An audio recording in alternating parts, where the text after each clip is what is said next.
What is happening, y'all? Cowboy here, and welcome back to another how-to weapons guide for wilds. And today we are taking a look at my first true love, the switch axe. Now, while not quite as easy to learn as the tool blades, I do think the switch axe is still a pretty beginner-friendly weapon.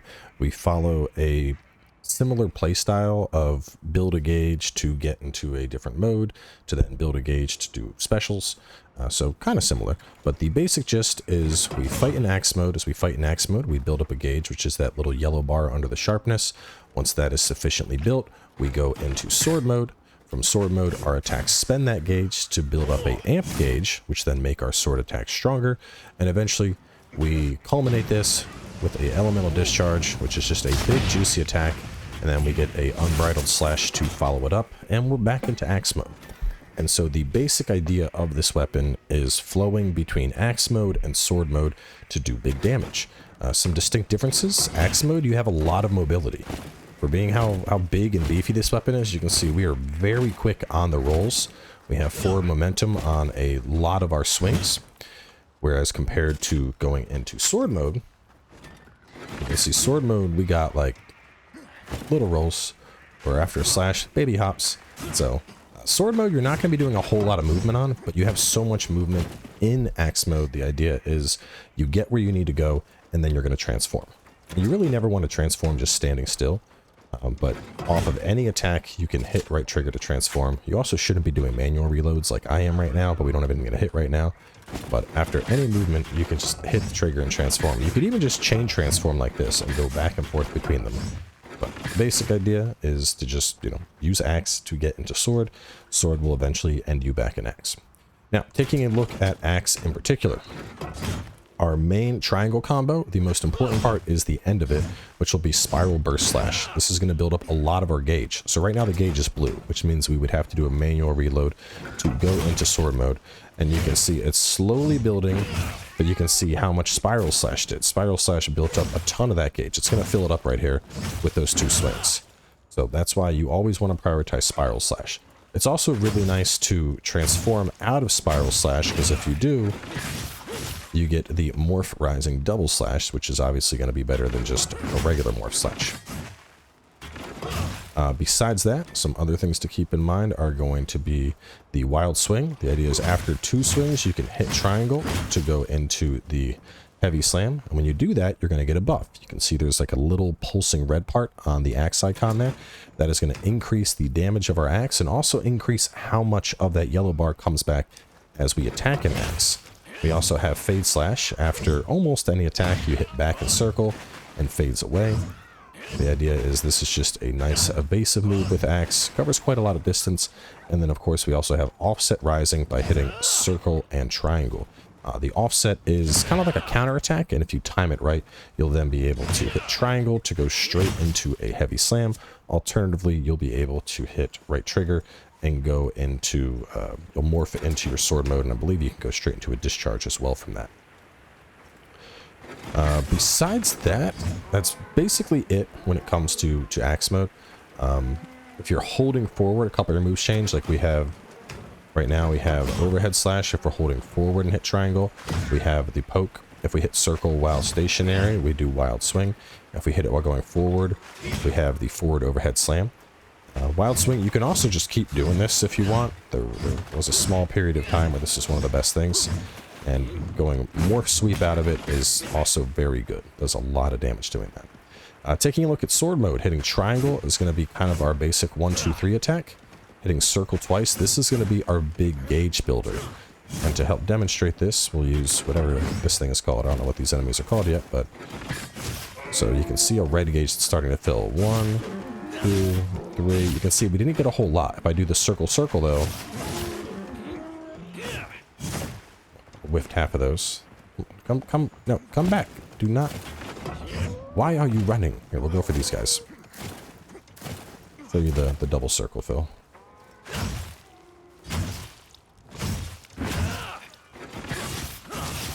So boom, boom. And then the heaven ward, and our gauge is full. Now that it's full though, we've entered what's known as amp state, and you'll notice the sword is now vibrating.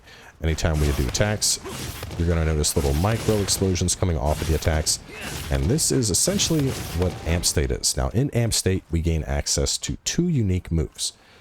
Going off of a elemental discharge. As that finishes, we can hold the right trigger to do a full release slash. This is basically a big finisher that's going to use up the rest of your sword gauge as well as your amp state to do massive damage. Besides that, we also gain access to the zero-sum discharge, which is very similar to this discharge. The only difference is we will basically latch on to whatever we are hitting, and then we'll do the explosion with the axe plunged into the monster. So if something is getting ready to run away, or you're trying to break a specific part, like say the head or something, doing a ZSD into the target is very, very useful. Now, besides that, you can do the regular discharge at any time, even with almost no gauge. You know, if I just hit the buttons, I will do it. Rapidly tap triangle. If I pull back on the left stick, it'll let it out early. And then anytime you do it, you can hit right trigger to go into the unbridled slash, which is a new addition with wilds. And so this is the basic gist of the weapon, is we're going to be attacking in axe form to then get into sword form, to get amped up, to do a big hit. If you don't have time for a super big hit, you go for unbridled slash. If you have time for a big hit, you would do the full slash, or if something is trying to run or you're trying to hit a specific spot, you might go for the zero-sum discharge. Besides that, hitting a weak point and then doing the follow-up attack in sword mode will allow you to go into a quick full release slash. It's going to instantly charge up your amp gauge. Alternatively, you could hit triangle to go into a heavy slash off of breaking a weak point, but I would say you're getting way more value out of the full release slash. And then the same thing also applies with the offset. With the offset, you can go into sword mode, or you could get a heavy slash. I'm usually going to use my offset to get my axe buff if I already don't have that buff. Only other thing, we actually have a counter now as well, which we had something similar to this in Rise, but if you hit right trigger and triangle at the same time, you'll go into a counter stance. The timing on this is kind of tight. Like, you can counter moves with it, but if you don't time it perfectly, you will take damage, so keep that in mind. But just as a general idea, you know, in axe mode, triangle and circle is going to be offset. That is our counter attack, which you need to do it preemptively to time it. And then in sword mode, while you're busy, you know, doing your sword stuff and attacking, to boom, you can kind of go straight into that counter attack. So boom, boom, boom. Go into that counter attack, counter the monster, get a couple smacks in and go from there. So let's go to the base camp. We'll pick up the quest and then go beat up our favorite punching bag, the Chotacabra. I'm going to try and do the play-by-play, very similar to how I did with the dual blade. This one's probably going to be a little sloppier. There's just, you know, with the morphing and all that, I get a little lost in the sauce when I'm playing Switch Axe. I think that's the best way to describe it. Just like, yeah, I'm going to hit, there we go, big hit. So I'll probably take it a little bit slower. I think it's probably the best way to do this, honestly, on almost all of these, is just play it like it's, you know, try and play it in slow motion almost, so I can really discuss what I'm doing and why. I'm also still practicing a lot with the offset slash for Switch Axe, because it's very, very early. Like, I mean, God, it's been so long since I've had to, like, you know, if you've ever tried to get, like, a ultra greatsword parry in Dark Souls 2, it's like that. You got to go real early. Like, oh, the second I see an animation start up, I'm going for it. And then, so if it's delayed animation, I'm getting hit in the face. But it's definitely something that's very strong. And offset attacks, honestly, I think they are one of the most satisfying things in Wilds to pull off. When you get them, you're just like, let's go, I'm a god. So it's worth learning. It'll just take practice. So triangle and circle for a dismount attack. While he is busy doing his little tail lick, I'm going to go ahead and just get up my heavy slam now. Back out of that. If he goes for a punch here, he's going for a lick. Come on, go for a punch.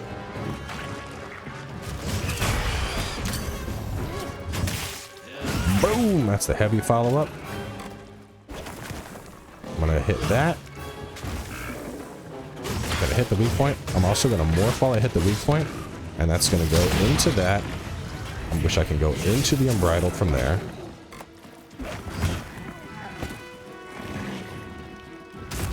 Ooh, see, a little too late on that. You can see just how early that has to come out. Let's see what he's going to go for.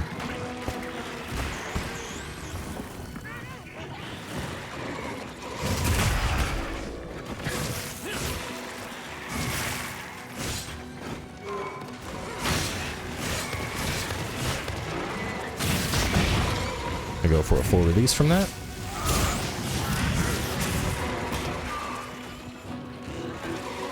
I roll out of the way. A little scoot.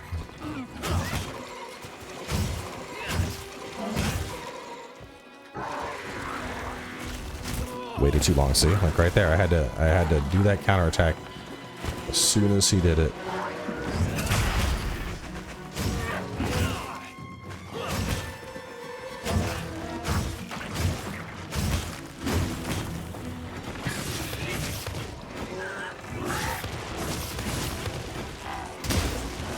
So that was kind of a sloppy counter there. I got the counterattack, but I didn't have it perfectly timed. Hit the weak point, just let this full attack go through. Get that into an unbridled. You also notice the unbridled builds up a large amount of our gauge. Let's see, I'm doing it too late. Really gotta be early on those offset slashes if you want to hit them.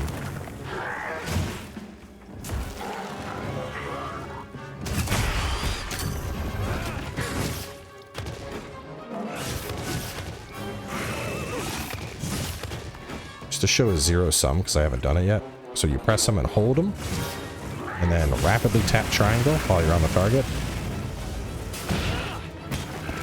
Let's see, you'll then stab it in the ground and you get a recovery. Ooh, man.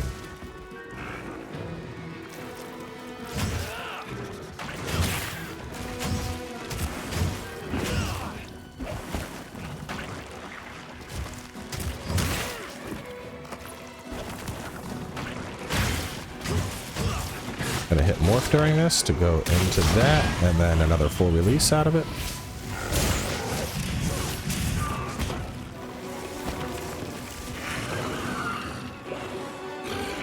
Try and get another counter here. Nope. Oh, he's already gonna die. So, hey, little guy, why are you running, buddy? Well, he's taking a little too much damage. That's okay. But yeah, that's kind of, I think that was a pretty good showcase of how it works. You know, you're pumping a lot of damage with this. We can also use it to do wake ups. I haven't talked about wake ups. So when monsters run away in Monster Hunter, they will go to sleep. And when they go to sleep, the first attack they take out of sleeping will do additional damage. Now, typically you would like put large barrel bombs around its face. I don't happen to have any, but the switch axe, we can also kind of pull this off. So we're going to target probably like there. Wow, that went really high. I don't know how that didn't hit. Let's try it again. But what we're trying to do here, and this is kind of tricky, I want to not stab him, but wake him up with the explosion. Oh well. Now he's upsetty spaghetti. It's alright, we'll just kill him.